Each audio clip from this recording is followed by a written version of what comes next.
All right, so what's going on, everyone? Thanks for coming to another video. This is part 2 of our 3-part mini-series of putting a proper bucket seat, harnesses, and harness bar in my C6 Corvette. So in this part, we're going to be putting in my Sparco EVO seat. So it's a Sparco EVO 2 L, just means size large because I'm not the smallest of guys. Using the AMT ultra low Corvette mount, which is good for C5 all the way to C8 Corvettes. And yeah, there's other videos out there. Mark has a video on his channel, and Josh has one on his for turning his C6 into a GT3 killer. So there are other videos out there. This is really just documenting kind of what I'm doing, helping to maybe show something else. I don't have the best camera. I don't have the most knowledge. But again, here we are. So it's enough chit chat. Let's go ahead and get to it. Okay, so step 1, if you're not doing this all kind of in a little video series, get the seat out. So you've got a 15 millimeter nut on each of these 4 corners. Just go ahead and zip those off. To get to these front ones, you're gonna have to slide these covers off. Just again, pop this little tab out and then slide the cover forward. Then you can get your seat kind of lifted up off the studs, and you have 2 harnesses. The bigger harness has a lever to be able to help secure it in place. It's easy to get off. Other one, just another electrical connector. Pull the tabs out slightly, slide this other piece out, and the seat comes out. I got both my seats out, still just kind of sitting over here and waiting. But before I start putting in seats and rails and hardware, I'm just going to go ahead and get this floor mat out as well and just get both sides vacuumed. Okay, so now we got the car vacuumed out and we have our seat bolt extenders. Being that I have full interior in my car, I'm gonna run, or at least I'm gonna check how things are gonna look with having 2 washers underneath the seat belt or the seat bolt extender, just to help space it up, because again, I have full carpet and wiring harness. All right, so as mentioned, only putting 2 of these washers as a starting point on the factory studs, and just getting these snugged down by hand, and then we'll get some tests. All right, so assembling the front brackets. So I've already got the right side done, the left side. Just gonna go ahead and get it started. Really not much to it. Throw it in.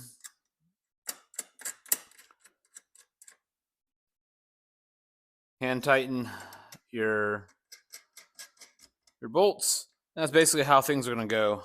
If you need different heights, you can obviously flip this down. So instead of being up like this, it can then lay down, whichever way you need it to be. The options there. One of the things that I realized was the seat doesn't come with the 4 bolts and washers needed to be able to mount it to the actual brackets. So I'm gonna have to run to the store and grab 4 M8 by 25 or by 30 bolts with a couple washers, and then I can actually get the seat mounted to it. So got back from the store with some flange bolts, M8, 125, 25 centimeters long.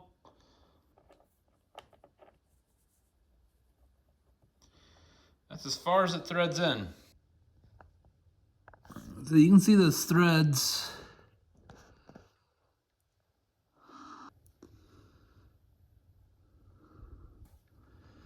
There may be a little bit of debris in. So unfortunately, on the Sparco side of things, I did reach out to the company I bought it from, asked their opinion, because I don't want to end up just doing something that potentially damages an expensive seat, and then I have no recourse to get it corrected. I'm pretty confident I can take a M8 by 125 tap and just chase those threads, clean them up, and then likely be fine. But wanting to document and make sure, that the company I bought this from is aware, and if there is any issues, I still am not going to be one left holding a seat that I can't use. Okay, so the seat that I got coming from Sparco, that's all the thread engagement I have on this.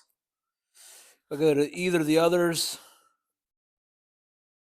it's the same thing. All four are the exact same way. So somewhere in the manufacturing process, these threads got messed up. Reaching out to who I bought the seat from, OG Racing, they said that Sparco is going to want the seat back to be able to look through their manufacturing process to find out kind of what happened, and they don't want me to tap these threads on the seat just to clean the threads up and make it usable for the car. That way, if I was in a wreck or whatever else, Sparco doesn't want the liability of something that they didn't manufacture and whatever else. So makes sense. I get it. It's taken a hot minute to get some resolution, but in that box is our replacement seat. So it just came about 30 minutes ago. I'm gonna bring it up here to the front, and we're gonna open it and see what happens. All right, just gonna leave this bubble wrap to help protect the seat while it's on the workbench. All right, here's the moment of truth. M8 by 125. What the bleep?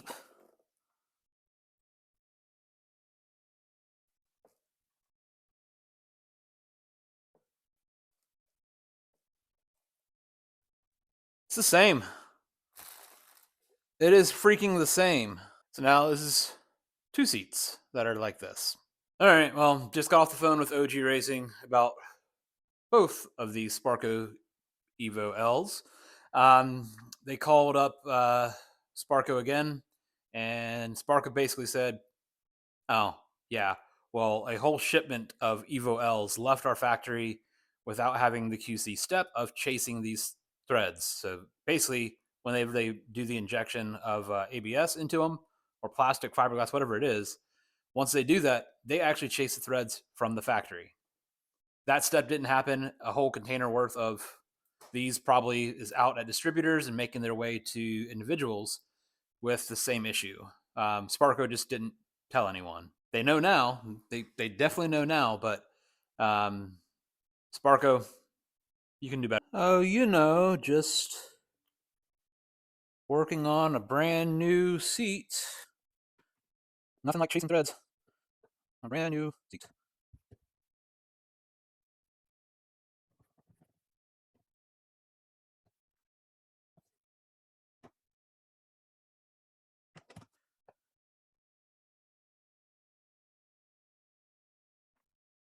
Yeah, you can see all this gunk. Not sure if that's showing up or not, but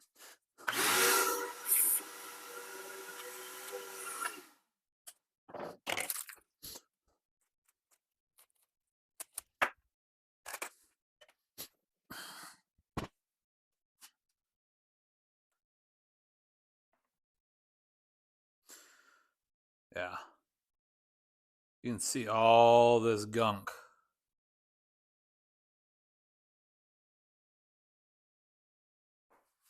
Not sure if it's actually showing up or not, but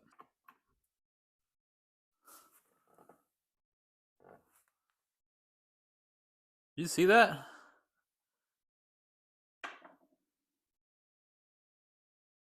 This whole piece just came out.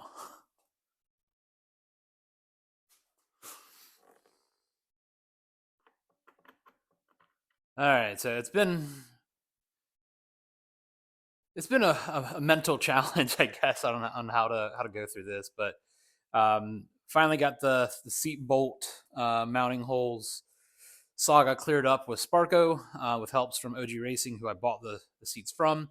Now that we've got that done, we can actually put the AMT seat mount onto the seat and continue with trying to find what position is going to be best for me in the car. So let's go ahead and get the seat mount back out of the car, and let's continue this work and pretend that it only took the 40 minutes that it is going to take, not the week. All right, so now we're going to be moving on to actually getting this mounted. I don't know what heights that I'm wanting to do it actually. So I'm just going to guess, and I'm going to say second from the highest. All right, simple enough. All right, so now basically what we've got is kind of our recline angle kind of set in the front of the seat, height set. I'm probably going to end up dropping this down a little bit, but I honestly don't know how much, if any, I need to. Now let's go ahead and flip around to putting it in the car. All right, and just recapping, I've got 2 washers under the seat extender. So 2 washers under the seat extender. Seat extender is right now just kind of hand tight, but that should be getting tightened down here in a bit. 3 washers on each of these, and that is barely enough, but is enough to stay off of these wires and off of this insulation. And now we should be ready to stab the seat in.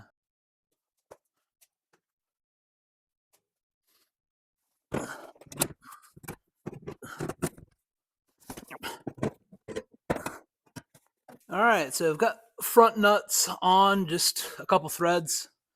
Back of the seat's not bolted in.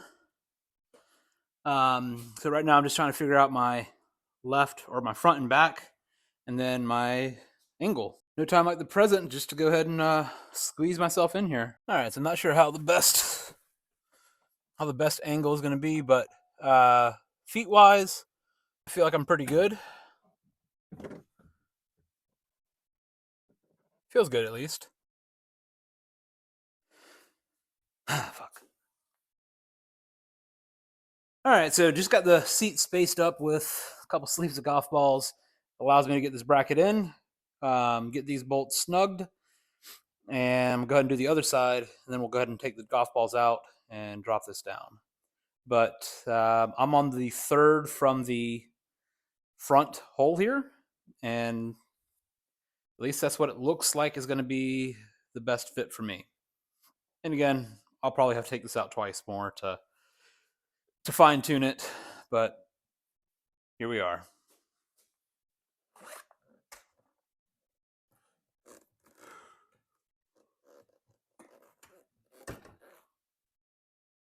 All right, so we're on the right side bracket. We're going 3rd from the front. All right, and again, nothing at this point is final torqued. I'm just getting everything snug to a point where I can actually put it in the car, and it's likely to be in the final position. So we know that we're going to be putting in a harness onto this. So if you're not, this part may not be as critical, but if you are, and you don't have a cage, then this part may actually be critical. So the brackets as they come from AMT are for the left side bracket. This is the left side bracket. And this slope goes front to back. Cool. Not big of a deal. But we want all this extra material here because we're eventually going to be using that to mount our lap belt. So not the best idea to turn it this way, because then now our nuts are going to be on the underside and it's darn near impossible. So what was the left side of the car now becomes the right side of the car, and what was the right now becomes the left. So again, we still have our captive bolt head on this side, and we're going to come on in. All right, so now we're just going to lift up a little bit.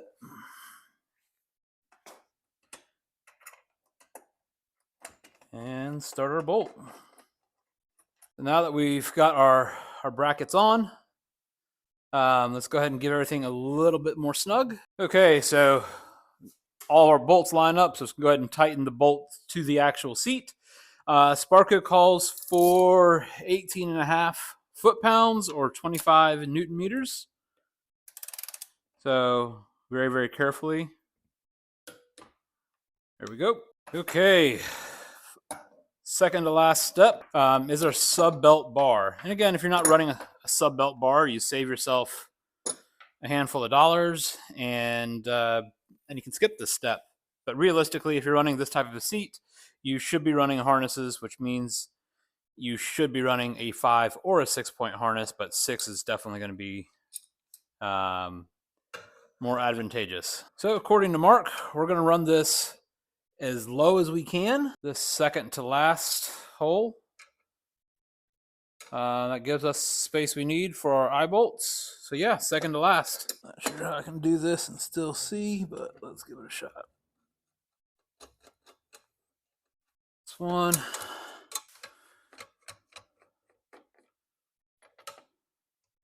All right, so while we got this snug but not tight, we're just going to center this up with our sub belt slot, and then we'll go ahead and tighten everything down. All right, so now we've got our sub belt bar, our bolts going pretty much straight up. Might be a little bit off, but they'll be fine.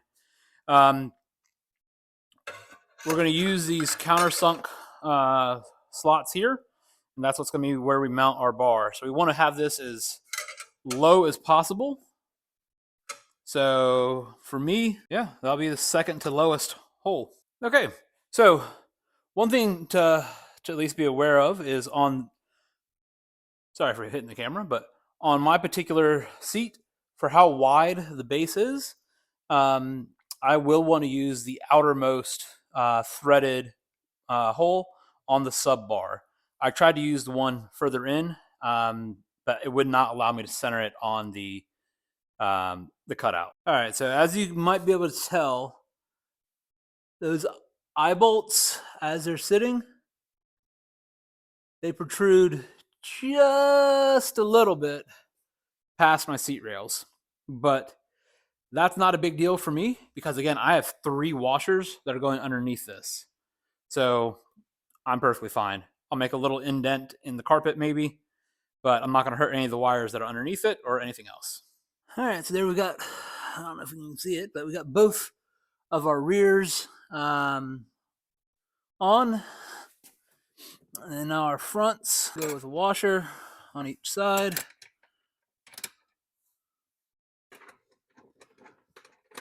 And then we're going to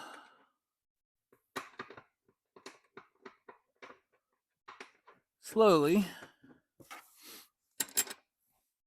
tighten each side down if I don't drop stuff.